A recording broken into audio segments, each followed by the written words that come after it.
Good day everyone, I am John Lawrence A. Cabarbias and this is Henry Esguera, and today I'll be interviewing him para sa pedigree analysis. So, my first question is, Henry, based sa imong pedigree analysis, unsa na trait imong gipili? Skin tone, brown, ay kang pagka-moreno, sang, marka.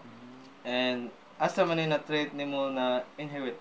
Usually, kay, based sa kuan, kay sang papa, nya, sang lolo, nya, kuan, marto.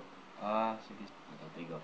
So, ang kani nga trait, nakuha ni nimo mostly sa imong father side? Oo, kanang sa father side ko na nakuha niya, usually kay kanang ang mga igsuon po na babae niya, murag isa ra guro ka ate na akong pution na liwat sa mama. Mao na. So, that's all everyone.